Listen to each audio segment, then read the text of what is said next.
مطلب یہ ہے کہ دل جو ہے انسان کا، اس کے بارے میں حضور پاک صلی اللہ علیہ وسلم نے فرمایا الا ان فی الجسد مضغہ اذا صلح صلح الجسد كله واذا فسد فسد الجسد كله، کہ لوگوں سنو، انسان کے دل میں خون کا لتڑا ہے، جب وہ صحیح ہوتا ہے تو انسان صحیح ہوتا ہے، انسان کا سارا معاملہ صحیح ہوتا ہے، اگر وہ خراب ہوتا ہے تو انسان واذا فسد فسد الجسد كله، وہ خراب ہوتا ہے سب کچھ خراب ہو جاتا ہے۔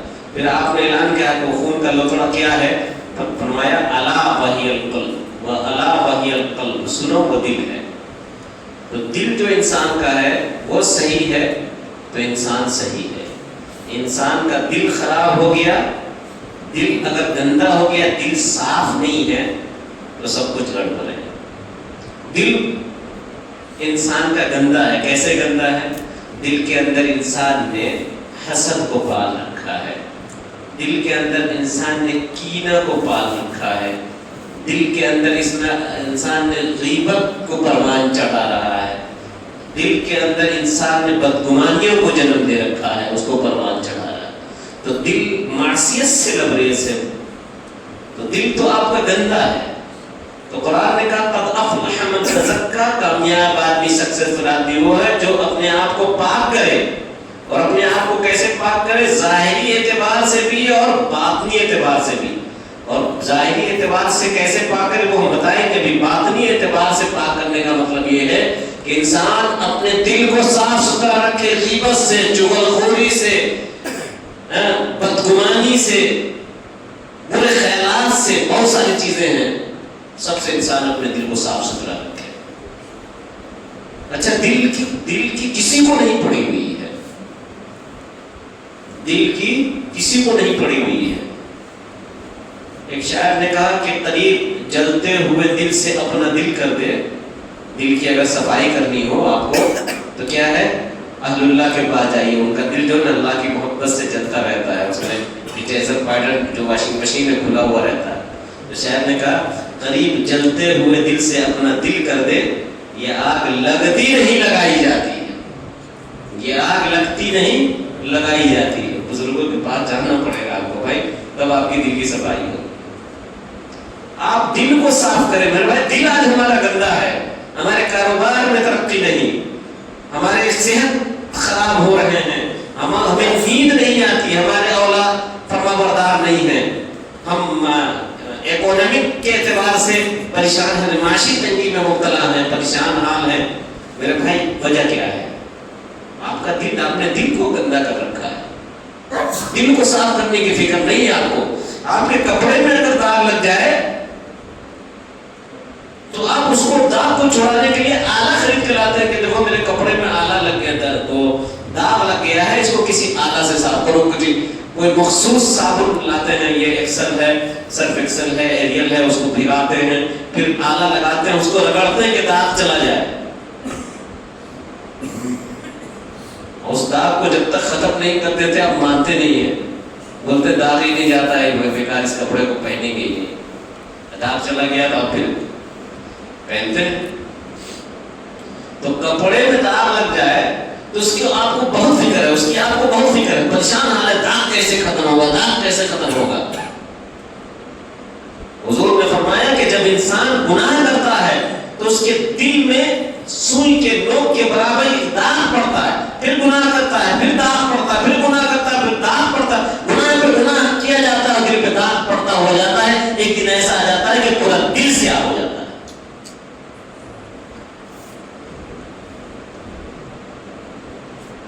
کپڑے کی داغ کی ہمیں فکر ہے، ڈٹرجنٹ پاؤڈر ڈھونڈ رہے ہیں، مخصوص صابن اور مخصوص کیمیکل ڈھونڈ رہے کہ داغ جو ہے کیسے چھڑائیں، اور چھڑا کر آپ کم لیتے ہیں، کیسے کیسے صابن کو تلاش کرتے ہیں، کیمیکل سے، صابن سے آپ کپڑے کا داغ چھڑاتے ہیں۔ کپڑے کی داغ کی آپ کو فکر ہے، لیکن سینے میں جو معصیت کرنے کی وجہ سے، گناہ کرنے کی وجہ سے جو داغ پڑ گیا ہے، اس کو چھڑانے کی ہمیں فکر نہیں ہے۔ یہ کیسے چھوٹے گا؟ یہ اللہ والے جو خانقاہوں میں بیٹھے ہیں ان کے پاس نصیحت بتائیں گے آپ کو، وہ بتائیں گے آپ کو کہ یہ جو داغ تمہارے دل میں پڑا ہے یہ توبہ کے صابن سے ڈیلیٹ ہوگا، ندامت کے صابن سے یہ ختم ہوگا، ورنہ یہ ختم ہونے والا نہیں۔ اپنے آپ کو ہم باطنی طور پر بھی پاک کریں. قد افلح من تزکا. قرآن نے کہا کہ سکسیسفل آدمی انجینئر نہیں ہے, ڈاکٹر نہیں ہے, لائر نہیں ہے, وکیل نہیں ہے, ماسٹر نہیں ہے. سکسیسفل آدمی دنیا کا سکسیسفل آدمی وہ ہے جو اپنے آپ کا تزکیہ کیا, اور تزکیہ کا مطلب یہ ہے کہ اپنے آپ کو باطنی طور پر بھی پاک کیا, اپنے آپ کو ظاہری طور پر بھی پاک کیا. باطنی طور پر پاک کریے میرے بھائی. آج یہ عہد لے کے اٹھیے اس خانقاہ سے کہ ہم اپنے دل میں غیبت کو جگہ نہیں دیں گے, اپنے دل میں بدگمانی کو جگہ نہیں دیں گے, ہم اپنے دل کے نہاد خانے میں چغلخوری کو جگہ نہیں دیں گے, حسد کو جگہ نہیں دیں گے. یہ عہد لے کے اٹھیے انشاءاللہ. انشاءاللہ ایسا کریں گے نا. کتنے لوگ ہیں جو اپنے دل کے آئینہ کو صاف ستھرا رکھیں گے؟ بالکل دل میں برے خیالات کو آنے لگے. استغفار کی کثرت کیجیے. استغفر اللہ ربی بالکل میں پڑھیے. اللہ والے بیٹھے ہیں, آ کے بتائیے یہاں پر ہم کو یہ پریشانی ہو رہی, انشاءاللہ یہ بتائیں گے آپ کو علاج اس کا. اپنے آپ کو یہ تو ہی باطنی طور پر اندر اپنے نیا خانے کو صاف کرنے کی بات بہت ہے, لیکن مختصر ہم آگے ہم اصل میں سننے آئے ہیں. اس کے ہمارے پاس آپ کو ہمارے محترم عالی جناب اس علاقے کے ہر دل عزیز شخصیت حکیم اجمل صاحب کا آپ کو سننا ہے. میں 5 منٹ میں بات ختم کرتا ہوں. تو کامیاب آدمی کون ہے؟ جو اپنے آپ کو صاف کرے, صاف رکھے, ظاہری طور پر بھی اور باطنی طور پر. باطنی طور پر صاف رکھنا آپ نے سمجھ لیا. اب آئیے ظاہری طور پر. اپنے آپ کو ظاہری طور پر بھی صاف رکھے. ظاہری طور پر صاف رکھنے کا کیا مطلب ہے؟ ظاہری طور پر صاف رکھنے کا مطلب یہ ہے کہ انسان مقامات کو صاف رکھے. پہلے تو جسم کو صاف رکھے, پھر مقامات کو صاف رکھے. جسم کو صاف رکھنے کا مطلب یہ ہے کہ ہم لوگ جو غسل کرتے ہیں ان دنوں, غسل کے 3 فرائض ہیں. تھوڑا سا پیچھے سے آ رہا ہے. غسل کے 3 فرائض ہیں. ایک تو ہے کلی کرنا 3 مرتبہ, دوسرا ہے ناک میں پانی ڈالنا, اور تیسرا ہے پورے بدن میں پانی پہنچانا. کوئی آدمی کلی نہ کرے, ناک میں صرف پانی ڈال لے, پورے بدن میں پہنچا لے پانی, تو غسل ہوگا؟ اچھا, کوئی آدمی کلی کرے, ناک میں پانی نہ پہنچائے اور پورے بدن میں پانی پہنچا لے, غسل ہوگا؟ اگر کوئی آدمی ایسا کرے کہ وہ ظاہری طور پر صفائی, جس نے اپنے قرآن میں کہا نا سکسیسفل آدمی وہ ہے جو اپنے آپ کو باطنی طور پر بھی صاف ستھرا رکھے اور ظاہری طور پر. تو ہم ظاہری طور پر اب بات کر رہے ہیں اس ٹاپک. غسل کے فرائض 3 ہیں. کہا گیا ہے کہ اگر آپ غسل جنابت کر رہے ہیں, ناپاک ہو گئے ہیں, غسل جنابت کر رہے ہیں, تو آپ کو کیا کرنا ہے؟ 3 مرتبہ کلی کرنا ہے. کلی کرنا ہے. اور روزے سے نہیں ہے آپ, تو حکم ہے کہ خرخرہ بھی کیجیے. خرخرہ بولتے ہیں میل کا زبان کا یوں کرنا, خرخرہ کیجیے. اس کے بعد ناک میں پانی ڈالیے, اور پانی کہاں پہنچانا ہے؟ ناک کے نرم حصے تک. اس کے بعد پورے بدن میں پانی پہنچائیے. اچھا, اگر پورے بدن میں پانی پہنچانے کے وقت جسم کا کوئی حصہ بال کے برابر میں خشک رہ گیا تو غسل ہوا؟ نماز جو آ کے آپ پڑھیں گے نماز ہوگی. تو غسل جب کریں, جو ظاہری صفائی ہے اس میں خوب توجہ کے ساتھ کریں, توجہ کے ساتھ صفائی ستھرائی. اکثر لوگ وضو کرنے آتے ہیں, میں دیکھتا ہوں اکثر طلبا بھی, عام لوگوں کو چھوڑ دیجیے, ہمارے خاص بھی اس میں مبتلا ہے. وضو کیا, ہاتھ دھلا, اس کے بعد تھوڑا داڑھی میں جو یوں پانی ڈالا, اس کے بعد وہ وضو ہو گیا. پیر دھلنے کے بعد یہ جو حصہ ہے, یہ جو دونوں کانوں کے بیچ کا حصہ, اس کو بولتے ہیں شہمتین. کیا بولتے ہیں؟ یہ بال نہیں نیچے آیا ہوا ہے, اور اس کان کے بیچ میں جو حصہ ہے خالی, اس کو کیا بولتے ہیں عربی میں؟ شہمتین. اکثر لوگ اس کو خشک چھوڑ دیتے ہیں وضو میں, اکثر لوگ اس کو توجہ سے کے ساتھ تھوڑا سا دھیان دے کر توجہ سے تھوڑا مقابلہ بھی کر لے تاکہ خوش کریں ان حصوں پر بھی پانی پہنچائے. یا ایھا الذین آمنوا اذا قمتم الی الصلاۃ فاغسلوا وجوہکم، اپنے چہرے کو دھو. وجہ سنگولر ہے اور وجوہ پلورل ہے. اپنے چہرے کو دھو. چہرہ کس کو بولتے ہیں؟ اس کان سے لے کر اس کان تک، بال کے جہاں سے شروع ہو رہا ہے یہاں تک، ہڈی تک. یہ بھی تو شامل ہے نا، چہرے میں شامت ہے. اس کو نہیں بولتے. وضو ہوا، وضو ہوا، بولیے بھائی وضو ہوا، نماز ہوئی نہیں. ظاہری صفائی کا. اچھا کپڑا جو ہے لوگ گندا پہنتے ہیں، پہن کے مسجد چلے آتے ہیں. گندا کپڑے پہن، گندا نہیں، صاف ستھرا کپڑا پہنیے. کہا جاتا ہے کپڑا جب نیا ہوتا ہے یعنی صاف ستھرا ہوتا ہے تو اللہ کی حمد بیان کرتا ہے، تسبیح بیان کرتا ہے. جب پرانا ہو جاتا ہے، جب میلا کچیلا ہو جاتا ہے، پرانا سے میلا کچیلا جب ہو جاتا ہے تو وہ ذکر بند کر دیتا ہے. اس لیے کپڑے کو بھی صاف ستھرا رکھیے، اس کو بھی صاف ستھرا رکھیے. دیکھیے اگر آپ صاف ستھرا دکھیں گے، رہیں گے ظاہری طور پر، اندرون خانہ تو ہم بتا دیا آپ کو، ظاہری طور پر کامیاب آدمی وہ ہے جو اپنے آپ کو باطنی طور پر بھی صاف رکھے اور ظاہری طور پر بھی. ظاہری طور پر بھی آپ اپنے آپ کو صاف ستھرا رکھیں گے اپنے آپ کو تو آپ کی شخصیت پرکشش اور باروم معلوم ہوگی. آپ کی شخصیت، آپ کی پرسنالٹی جو ہے لوگوں کے سامنے پرکشش اور باروم معلوم ہوگی اور آپ باوقار اور سنجیدہ اور متانت سے لبریز دکھائی دیں گے. اثر اس کا پڑتا ہے.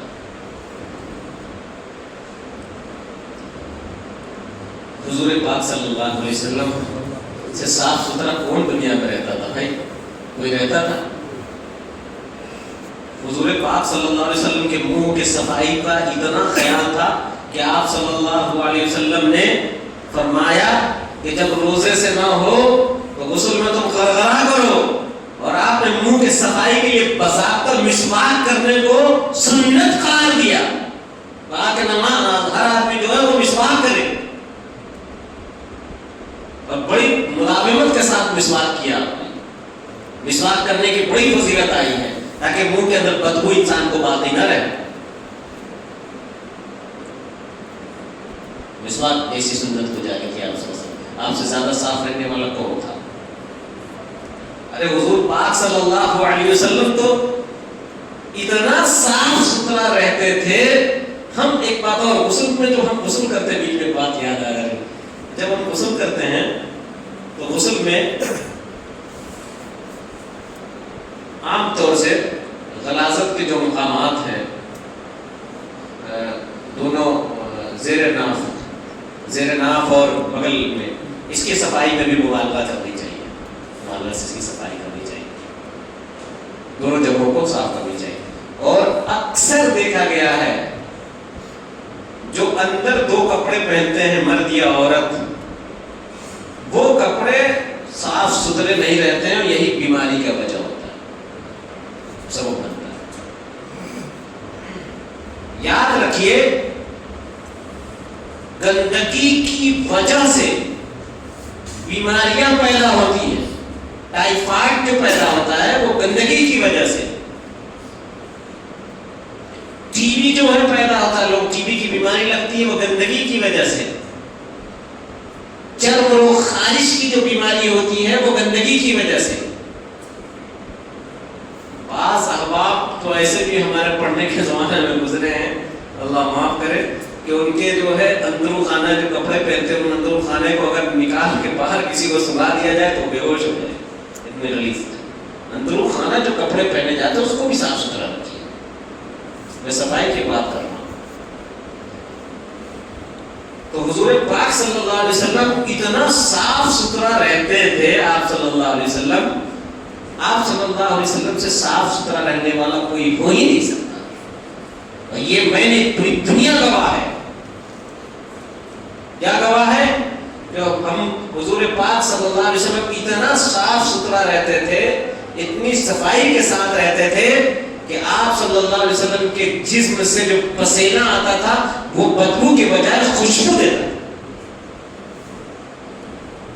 آپ کے جسم سے جو پسینہ آتا تھا وہ بدبو دار نہیں ہوتا تھا بلکہ خوشبو دار ہوا کرتا تھا. یہ اعلیٰ درجے پاکی کا. پھر حضور پاک صلی اللہ علیہ وسلم جس نفاست کے ساتھ کپڑا پہنتے تھے، آپ اٹھا کے پڑھیے کہ حضور پاک صلی اللہ علیہ وسلم کا کپڑا اتنا صاف ستھرا رہتا تھا کہ پوری زندگی حضور پاک صلی اللہ علیہ وسلم کے کپڑے پر آج تک کوئی ایک مکھی نہیں بیٹھی، مکھی نہیں بیٹھی. کوئی ثابت نہیں کرتا کہ حضور کے کپڑے میں کبھی کوئی مکھی بیٹھی. تو صفائی کا خیال رکھیے. صفائی بڑی پیاری چیز ہے. اپنے گھر کو صاف ستھرا رکھیے. گھر میں جو ہے سامان ادھر پڑا ہوا ادھر پڑا ہوا، چیزیں ادھر پڑی ہوئی ہیں ادھر پڑی ہوئی، اس کو مرتب کیجیے. کپڑا پھینکا ہوا ہے، مسکرات کو اپنی جگہ گندا ہے، اس کو صاف کرو، اس کو صاف کرو. منہ تو ہلا سکتے ہیں. اب اپنے مکان، اپنے دکان کو صاف ستھرا رکھیے، اپنے کھلیان کو صاف ستھرا رکھیے، اپنے محلے کو صاف ستھرا رکھے، اپنے گلیوں کو صاف ستھرا رکھے، اپنے سڑکوں کو بھی صاف ستھرا رکھیے. صفائی پسند کریے. قرآن میں فیہ رجال یحبون ان یتطہروا، یہ ایسے لوگ ہیں جو پاک رہنا، صاف ستھرا رہنا پسند کرتے ہیں. واللہ یحب المتطہرین، ایسے صاف ستھرا پاک رہنے والے کو اللہ پسند کرتا ہے. اسلام نے طہارت اور نظافت پر بڑا زور دیا ہے. اسلام نے پاکی پر بڑا زور دیا. اسلام نے جب بھی اردو میں پاکی کا لفظ بولا جائے تو اس کے اندر صفائی شامل ہوتا ہے. جب بھی اگر صفائی سے بھی بولیں گے تو اس کے اندر پاکی شامل نہیں ہوگا، لیکن جب آپ پاکی بولیں گے تو صفائی اس میں داخل ہوگا. نہیں سمجھے میری بات؟ جب ہم پاکی بولیں گے تو اس کے اندر صفائی کی لفظ اندر آ جائے گا، لیکن صرف صفائی بولیں گے تو پاکی اس میں نہیں آئے گا. مثال سے سمجھیے. انگریزوں کو دیکھا آپ نے؟ انگریز کو دیکھا ہے؟ پورے چٹے رہتے ہیں دم. انگریزوں کو دیکھا ہے؟ آپ کو محلے میں آ جائے تو پورے لوگ محلے میں گزر جائے تو انگریزن فرنگی تو سب لوگ دیکھ لیں کتنا پورا ہے بھائی، تو لگتا ہے دل سے نکل کے آیا ہے.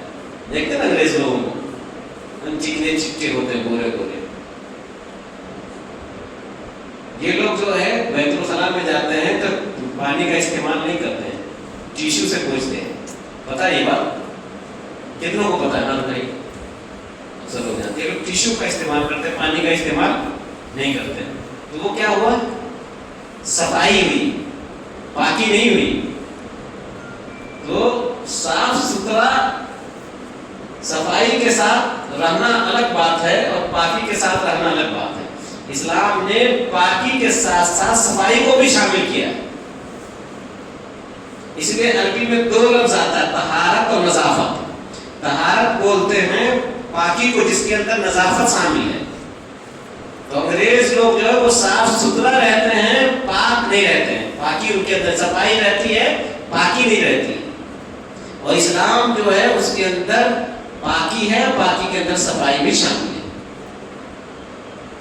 باتیں بہت نکلیں گی. ابھی حکیم صاحب کو بھی سننا ہے، آپ کو بہت باتیں ہوں گی. میں دعا کرتا ہوں اللہ رب العزت سے کہ اللہ رب العزت ہم سب کو صاف ستھرا رہنے کی توفیق عطا فرمائے. اور اللہ رب العزت نے کہا ہے کہ سکسیسفل آدمی وہ ہے جو اپنے آپ کا تزکیہ کرے، یعنی اپنے آپ کو صاف ستھرا رکھے. اور صاف ستھرا کا مطلب یہ ہے کہ اپنے آپ کو ظاہری طور پر بھی صاف ستھرا رکھے اور باطنی طور پر بھی صاف ستھرا رکھے. باطنی طور پر صاف ستھرا رکھنے کا مطلب یہ ہے کہ اپنے دل کو صاف ستھرا رکھے، اور دل کو صاف کرنے کا اتنا فکر رکھے جتنا کپڑے کو صاف کرنے کا داغ لگنے فکر رکھتا ہے. اور ظاہری طور پر صاف ستھرا رکھنے کا مطلب یہ ہے کہ ظاہری طور پر کپڑا صاف ہو، جسم صاف ہو. جتنا حضور پاک صلی اللہ علیہ وسلم صاف ستھرا رہتے تھے اس صاف ستھرائی کے ساتھ آپ جائیں. اس سے آپ کی شخصیت پرکشش اور معلوم ہوگی اور طبیعت میں نشاط اور چستی پیدا ہوگی انشاءاللہ. اللہ تبارک و تعالیٰ سے دعا کرتے ہیں. ابھی تو آگے قد افلح